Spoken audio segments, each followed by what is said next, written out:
Rescue ড্রোনটা আমাদের কাছে একদম অত্যাধুনিক জিনিস এসে পৌঁছেছে আমাদের ডিএসটি ম্যানেজমেন্ট এবং সিভিল ডিফেন্স ডিপার্টমেন্টে।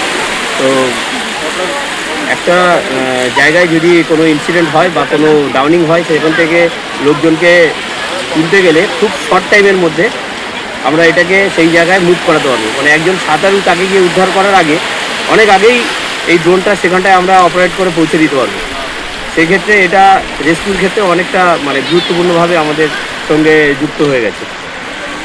কটা এই ড্রোন এখনো অবধি? আপাতত এই আমাদের ডিপার্টমেন্ট একটা আমাদের কাছে নিয়ে আসতে পেরেছে, বা একটা আপাতত আমাদের কাছে আছে। তো আশা করছি ভবিষ্যতে আরও এটা কার্যকরীভাবে ব্যবহার শুরু হলে আরও হয়তো আমাদের কাছে এসে পৌঁছাবে। আপনার নাম আর কি দায়িত্ব রয়েছে? আমার নাম Debabrata Debnath, civil defence volunteer. আমরা এখানে যা আছি ডিএসটি ম্যানেজমেন্ট এবং সিভিল ডিফেন্স ভলেন্টিয়ার সাউথ চব্বিশ পরগনা।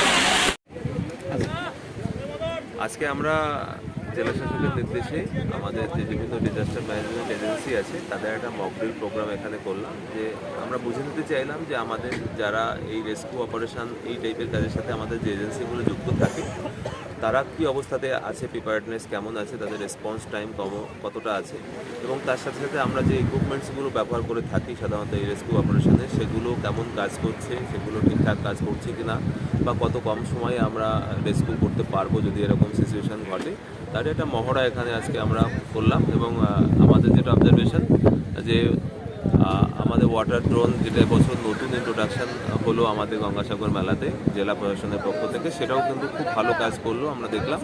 এবং এর সাথে সাথে আমাদের এমনি আদার্স যে স্পিড বোটগুলো আমাদের WWCD, WWCF এবং আমাদের জেলারও দুটো স্পিড বোট আমরা এখানে কাজে লাগিয়েছি। তো সবাই যারা সিভিল ডিফেন্স ভলেন্টিয়ার ছিল তারাও খুব ভালোভাবে অর্গানাইজড ওয়েতে কিন্তু এই রেস্কিউ অপারেশন করতে পেরেছে। তো এরকম মক ড্রিল মেলার আগে আমরা আরও কয়েকটা হয়তো করব। আমরা চেষ্টা করব যাতে আমাদের সমস্ত এজেন্সিগুলো সবসময় প্রিপেয়ার্ড থাকে এবং কোনো আনটোয়ার্ড ঘটনা যাতে না ঘটে, আর যদি ঘটেও তাহলে যাতে কোনো ক্যাজুয়ালিটি না হয় সেই জন্য নিজেরা তৈরি থাকুন এবং এদেরকে রেস্কিউ করার চেষ্টা করব।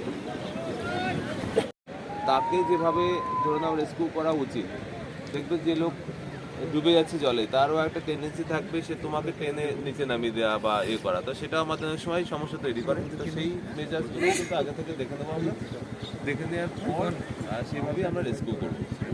অনেক সময় আমি লাস্ট টাইমও দেখেছিলাম যে আমরা যখন ধরো জলে ঝাঁপ দিচ্ছি, আমি হয়তো মানছি যে আমার যারা রেস্কিউ টিম আছে সে হয়তো খুব ভালো সাঁতার জানে, কিন্তু এই ঝাঁপও যখন দেবো সেগুলো যেন আমরা সাইন্টিফিক্যালি যেভাবে আমাদের দেওয়া উচিত, তো সেইভাবে প্রসেস করে যখন আমরা একই রকমভাবে ধরো কাউকে উদ্ধার করবো তখন তাকে কীভাবে আমরা নেব, মানে তাকে হোল্ড করবো, হোল্ডের জন্য যে টেকনিকগুলো আমরা দেখেছি সেভাবেই যেন করা হয়।